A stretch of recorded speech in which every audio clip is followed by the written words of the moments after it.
Salve, desenvolvedor, tudo bem? Eu sou o Thiago e vamos para nossa parte 3 do nosso lendo artigo. Cara, pior que eu peguei um artigo bem. Que o título me chamou a atenção e eu já tô cansado por causa que eu não tenho muito costume de leitura. Eu tô gravando os três ou quatro vídeos seguidos, um atrás do outro, então minha voz já tá começando a cansar um pouco, né?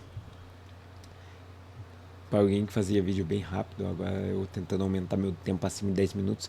Muito interessante.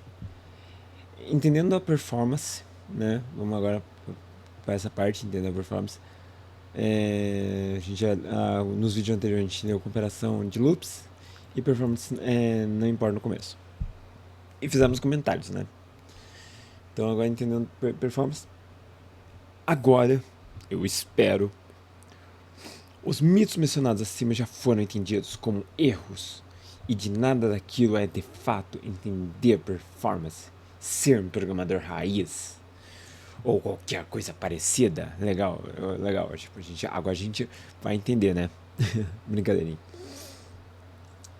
Para ser capaz de escrever softwares performáticos é necessário, antes de mais nada, entender o que é performance. A performance de um software é basicamente o quão bem ela usa os recursos do hardware. Quanto melhor um software se aproveita dos recursos do hardware, quanto menos é o desperdício, quanta RAM é usada no seu software, quanto CPU, quanto quanto CPU, quanto o seu processamento de CPU é utilizado no seu software consumer. Tendo isso em mente, fica claro que é necessário entender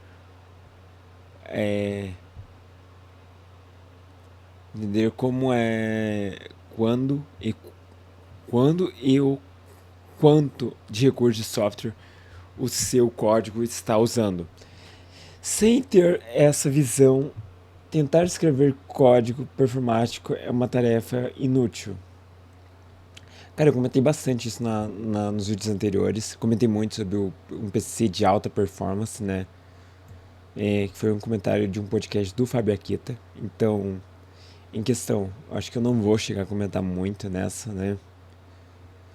Ah, mas além do óbvio acima, também é muito importante entender que o software fica ocioso e isso abre aspas, tipo, parado, né? Ocioso, parado é a mesma coisa, caso que alguém não saiba. Esperando alguma coisa acontecer, pois o tempo ocioso afeta o tempo de execução em geral. Cara, eu acho que vou comentar um pouquinho aqui. É tipo, você tá lá esperando alguém te chamar. Aí essa pessoa não te chama, aí dá hora de você dormir, aí você dorme. Aí essa pessoa te chama, por alguma razão, tipo, você conseguiu acordar, tipo, não tava tão dormindo assim, mas tipo, você tem uma performance menor, tipo, em reação, falar assim, pra atender, tipo, pegar o celular e ver o que essa pessoa tá buscando, sabe? Eu, pelo menos, eu imagino assim. Ocorre, pois o tempo de uso afeta, né, o tempo de execução do software, indicando quando essas paradas, ociosidades, né, ocorre e como evitá-la, diminuir o tempo de espera. Também é uma habilidade necessária ser capaz de escrever softwares terão menor tempo de execução geral. Acho que uma coisa boa, por falar em si só, é a questão de você pegar e não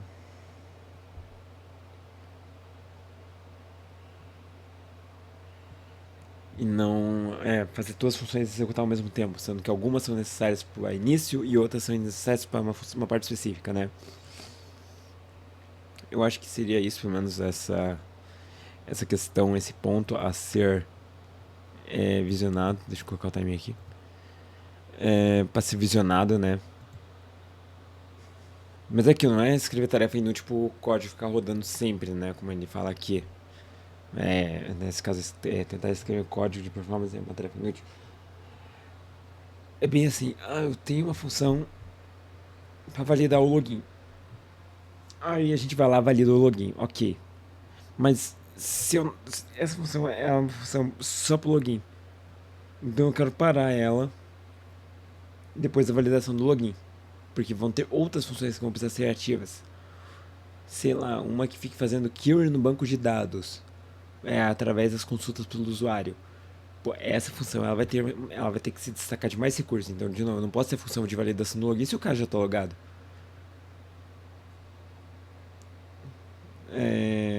Eu tenho que tipo armazenar o login dele para durar tanto tempo em algum lugar.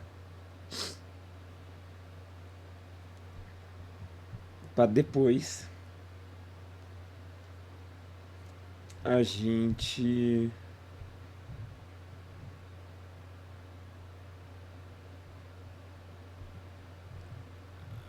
não se preocupar no desperdício tipo de memória RAM, CPU, que ele usa como exemplo, né? A gente tem que meio que saber gerenciar isso. Pô, o login tá coisando? Beleza, vamos fazer uma função só para o login. Quando o login tiver, aí ele armazena. Aí essa função já ela entra em ociosidade, né? Que ela vai ficar parada. Mas o código não, porque vamos pensar que o cara é uma loja de construção e o cara tem que ficar fazendo busca para consultar o preço do produto. Imaginando assim. Então você já vai ter que se dispor de talvez muitas queries, vamos pensar assim. Uma loja média, 5 funcionários, para falar assim, 5, 15 funcionários. Tá?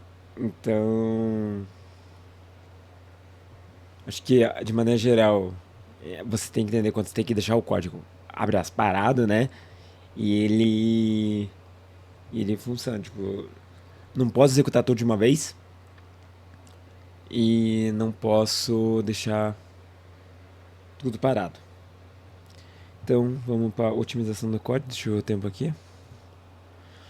7 minutos.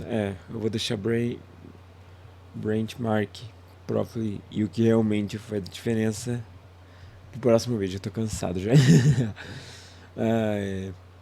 Otimizar o código é um ato de escrever código mais performático. Como você pode reparar, mais performático requer um ponto de referência, pois é relativo. Não dá para otimizar um código que não existe.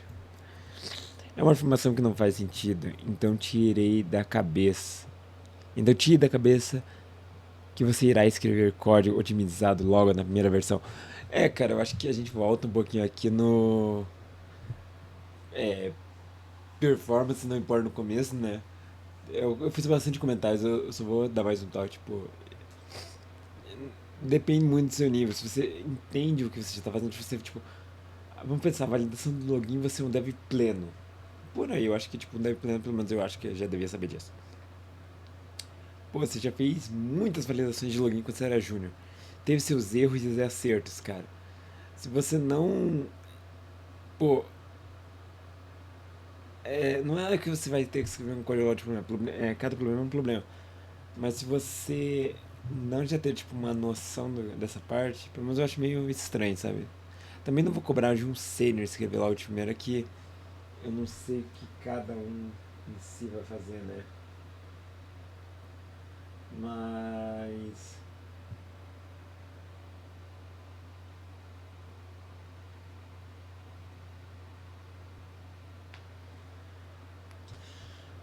É... Tá, vamos continuar. Pois não tem lógica pensar assim, realmente, cara. Tipo, meus tem. Cara, eu acho que um bom coisa é o TDD, né? Pô, você vai escrever um código pra testar a falha, aí você vai lá e escreve o código qual é. De maneira geral é isso, não vou entrar também muito a fundo. Logo é importante compreender que a otimização do código não é uma tarefa primária no desenvolvimento de software. Primeiro você escreve o código e depois, com uma versão de código já escrita, você otimiza ele. Isso sim, pelo menos eu concordo. Tipo, cara, você não vai escrever um código otimizado de primeiro, você vai escrever o código. Cara, tem uma chance, tipo, de novo, dependendo do seu nível, cara, eu já fiz esse mesmo código sei lá, mais 50 vezes. Pô, eu sei otimizar ele assim, sabe? É... Ele me coloca uma observação aqui. Isso não significa que a performance deve ser ignorada. Não, a gente não está falando de ignorar a performance, né? A gente está colocando em questão de níveis, né? Como já foi corrigido no mito mencionado nesse artigo. Ah, beleza. Entender isso, você não pode dizer que otimizou seu código sem ter evidências do que realmente é um novo código. E mais o novo código é mais performante que o código anterior. O importante é colocar isso na cabeça para não cair nas superstições e achar que está escrevendo código, abre aspas, otimizado, quando não está. Todas as evidências, não há o que se discutir, pois não precisa depender de opinião, é um fato. E para obter essas evidências, se faz benchmark tanto no código antigo quanto no novo. E agora a gente entra no benchmark e eu vou deixar o próximo vídeo que eu estou cansado. Esse vídeo já passou dos 10 minutos também. Então muito obrigado por ter acompanhado o vídeo até aqui. Nos vemos no próximo vídeo para ver se conseguimos terminar a saga desse artigo. Eu que não conseguia fazer vídeo de mais de 8 minutos, agora tô fazendo já no terceiro vídeo de 10. Tô cansado, minha garganta tá chata, eu vou beber uma água. Vamos nessa!